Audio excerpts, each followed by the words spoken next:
posición del Grupo Parlamentario del PAN es que no vamos a aprobar una reforma de esa magnitud al vapor. Nos parece un despropósito pretender que una minuta que se está recibiendo el día de hoy, que implica una profunda reforma a la Constitución, se estuviera votando el día de mañana. Lo decimos con apertura. No estamos de acuerdo en que se procese al vapor, primero, y segundo, sí tenemos señaladas diferencias con la minuta. En primer lugar, el que se esté sobre representando el PRI y el PRD en este constituyente, dándole la facultad al presidente de la República y al jefe de gobierno del Distrito Federal de designar integrantes del constituyente. Y segundo, nos parece muy grave que se simule que solamente se cree más burocracia en las delegaciones sin dar más facultades a las propias delegaciones. Quiero ser muy claro en este asunto. No estamos de acuerdo en que se legisle al vapor y sí tenemos diferencias de fondo con esta minuta. Nuestro llamado es a que todos seamos responsables y que haya un debate serio y profundo sobre esta minuta que desde la perspectiva del PAN necesariamente tendría que ser modificada para merecer el voto aprobatorio. Nosotros estamos convencidos de que esta minuta no debe ser votada el día de mañana. Nos parece que sería una enorme irresponsabilidad hacerlo. Sí tenemos diferencias de fondo, lo decimos con absoluta transparencia, y nuestro llamado es a que todos seamos responsables y que nos demos el espacio necesario para la discusión que una reforma de esta magnitud requiere. El tiempo que sea necesario. Sí, el tiempo que sea necesario. Podríamos estar hablando de un periodo extraordinario o de la siguiente legislatura. No estamos de acuerdo con que se legisle al vapor, con prisas y más un tema de esta magnitud. Tenemos diferencias de fondo y las vamos a plantear. Dos muy concretas. Les doy dos muy concretas. Se está planteando crear un constituyente, es decir, un grupo de legisladores que van a crear una nueva constitución.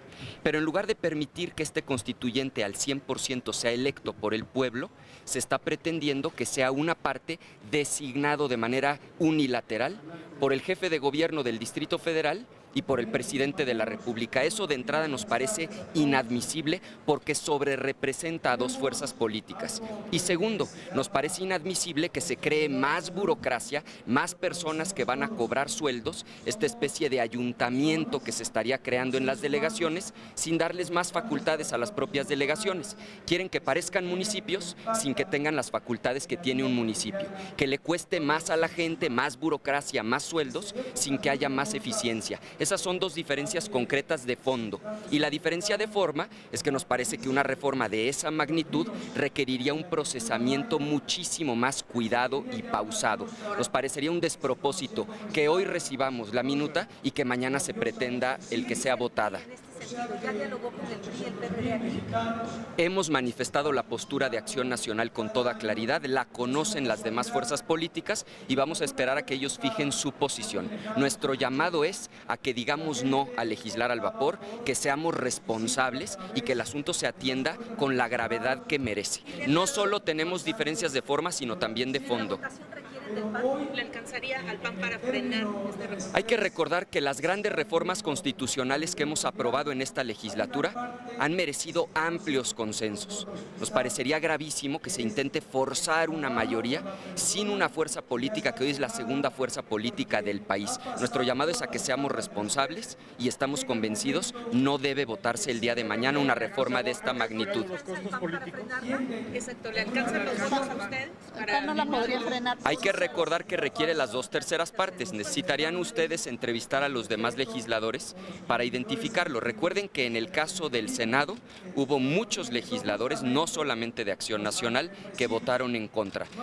Creo que esta posición que hoy estoy manifestando es compartida por muchos legisladores y de muchos partidos políticos. Diputado, ¿la Asamblea Constituyente deberá ser electa solo por ciudadanos o también la representación que se habla del Congreso para conformar? Nosotros creemos que una asamblea constituyente en todo caso tendría que ser electa de manera directa por los ciudadanos para estar verdaderamente legitimada. Es un despropósito que le den la facultad al Ejecutivo Federal y al jefe de gobierno de designar de manera arbitraria a integrantes de este constituyente sobre representando a dos partidos políticos y supliendo al propio pueblo, a los propios ciudadanos de la Ciudad de México. Lo que nosotros hacemos es fijar nuestra posición. No vamos a legislar al vapor, hacemos un llamado serio a la responsabilidad y manifestamos nuestras diferencias de fondo con la minuta que hemos recibido. Nuestro llamado es a que nos demos el espacio de revisarla de manera cuidada, pausada, y que si vamos a aprobar una reforma, sea una reforma que verdaderamente le sirva a la Ciudad de México y no solamente a intereses políticos. No, crear una constitución debe implicar un respeto a los propios ciudadanos. Recordemos el caso de nuestra Constitución de 17. No es el presidente de la República y el jefe de gobierno quienes deben tener derecho a designar a los ciudadanos que van a formar parte de este constituyente. Esa es una primera diferencia. Y la segunda, muy importante, no estamos de acuerdo con que pretendan crear más burocracia, pagarle a más funcionarios sin darle más facultades a las delegaciones. Nos parece una absoluta simulación que de nada le serviría a la ciudad. Que sacaran las manos el jefe de gobierno y el presidente.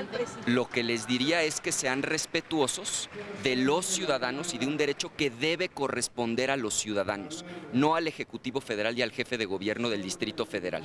No hable de intereses políticos, hablo de una sobrerepresentación. Se va a crear un órgano constituyente.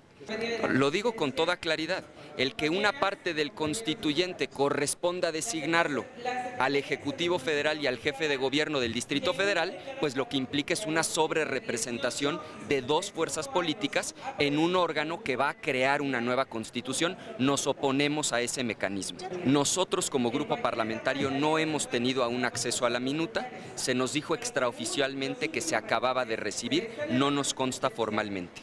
Sobre desaparición forzada sí hemos trabajado de manera coordinada con el Senado de la República. Es una reforma muchísimo más breve que conocemos a fondo, con la que estamos de acuerdo y en caso de merecer consenso en la Cámara de Senadores, me parece que con toda responsabilidad la podríamos estar procesando. Es una reforma mucho más pequeña en la que hay un enorme consenso, por absoluta unanimidad. Lo que les estoy manifestando fue discutido y votado de manera unánime al interior del grupo parlamentario del PAN en la Cámara de Diputados. Lo que estoy planteando es la posición unánime del grupo parlamentario del PAN. Sí nos parece gravísimo el contenido de ese audio que se dio a conocer en un medio de comunicación nacional el día de ayer. Lo que ahí se está escuchando es que de manera expresa la candidata está instruyendo a un colaborador a pedirle dinero a un empresario a cambio de una gestión. Esto tiene que ser plenamente aclarado porque podría implicar la comisión de dos delitos que están en el Código Penal, el delito de extorsión y el delito de abuso de autoridad. Es un tema que debe ser investigado por las autoridades y que debe quedar plenamente aclarado. Por supuesto que es gravísimo lo que ahí se escucha, podría implicar extorsión, abuso de autoridad. Basta de mentiras. Quien hable a los ciudadanos debe hacerlo con la verdad. Este señor tiene que aclarar por qué no corresponde su patrimonio a lo que informó. Desde la perspectiva del PAN, la batalla electoral no es con él, es contra el PRI. En nuestros números, él va en un lejano tercer lugar y lo decimos con toda claridad. Este asunto tiene que quedar completamente aclarado. Nos parece grave que se esté mintiendo a la ciudadanía. A los ciudadanos hay que hablarles con la verdad, ya basta de simulaciones. La sanción sería fundamentalmente política. Creo que los ciudadanos están cansados, están hartos de que no se hable con la verdad. Nuestra exigencia es a que se hable de frente, que se diga la verdad. Ese audio que se ha dado a conocer nos parece gravísimo. Lo que ahí se está escuchando es que de manera expresa le ordena a un colaborador cobrar un dinero a un empresario a cambio de una gestión. Eso implica en la ley vigente la comisión de dos delitos, el delito de extorsión y el delito de abuso de autoridad. El tema tiene que ser investigado a fondo y que se apliquen las sanciones que correspondan. Basta ya de que solamente nos enteremos de los escándalos y que la regla general sea que el político se sale con la suya. Y sobre el tema de Nuevo León, los ciudadanos están hartos, están cansados de las mentiras de los políticos. Basta ya de simulaciones. Este señor tiene que hablar de frente y hablar con la verdad.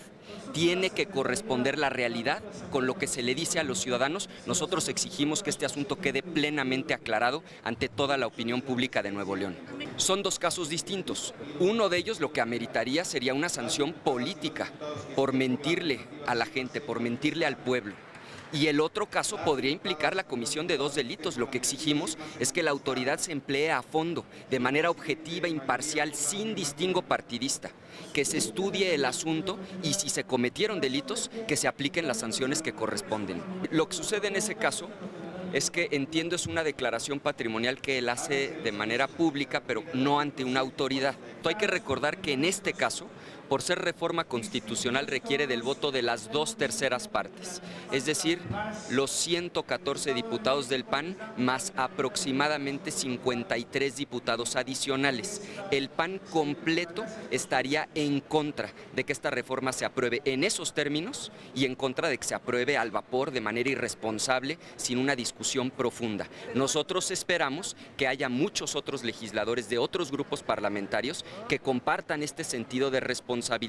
Por supuesto que estaremos presentes todos los diputados del PAN para oponernos a este atropello, a esto que se pretende pasar al vapor.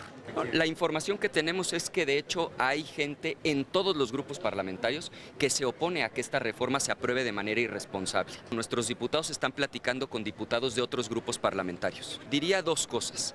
La primera es que falta mucho por hacer, que no hay tiempo para hacer balances triunfalistas, pero dicho lo anterior, me parece que esta sí es una legislatura histórica que ha logrado la mayor cantidad y sobre todo la mayor profundidad de reformas constitucionales en muchas décadas en nuestro país, probablemente desde que nació nuestra Constitución en 1917. Falta mucho por hacer, por supuesto que sí, pero esta legislatura avanzó de manera muy importante en reformas que durante décadas habían sido aplazadas y que estoy seguro en el mediano plazo serán de enorme beneficio para el país. Debo decir que el gran pendiente, me parece, es que se apliquen esas reformas. Lo que nos preocupa es que mucho de lo que reformamos, las autoridades no lo están aplicando. El mejor ejemplo es la reforma educativa. El reto es que lo que aquí se modificó en términos constitucionales y legales verdaderamente se lleve a la práctica, que haya consistencia entre lo que dice la ley y lo que aplican las autoridades en la realidad. Tendríamos que discutirlo pasando el proceso electoral, la jornada electoral del 7 de junio. Entonces es un dictamen que probablemente se ha discutido el día de hoy. Me parece que debemos encontrar un balance, por supuesto, siempre a favor de la libertad de expresión y segundo, que la libertad de expresión se ejerza en un marco mínimo de respeto y de civilidad. Esperemos que en esos términos venga el dictamen y estaremos atentos a la discusión que en este pleno se dé. Mi posición en lo personal es que siempre debe privilegiarse la libertad de expresión y más en un parlamento. En primer lugar, yo por supuesto, y esto lo subrayo, celebro que el tema de la paternidad de la niña haya sido plenamente aclarado. Me parece ese es el tema central. Y segundo, me parece que debemos ser respetuosos de su derecho y el de sus papás de asistir o de no asistir a eventos políticos en las campañas. Nosotros somos respetuosos de lo que ellos decidan y hacemos un llamado a que ellos tomen decisiones en ejercicio de su plena libertad. En este caso, pues también sus papás deben hacer su parte en términos de lo que les corresponde. En todo caso, el llamado es a la responsabilidad de los propios padres de la niña. Me parece que todo mundo está en libertad de invitar a quien decida a sus eventos políticos y los ciudadanos están también en libertad de decidir si acuden o no acuden a un evento proselitista. Yo no especularía sobre una situación que no se actualiza porque mis hijos tienen 3 años, 5 años y 7 años. Entonces es una circunstancia completamente distinta. Lo que sí les puedo decir es que están por encima de cualquier otra cosa. Mis hijos me acompañan en mi vida política y por supuesto que tengo una gran relación con ellos, pero bueno, es un tema que yo preferiría no mezclar a mis hijos con estos temas. Gracias.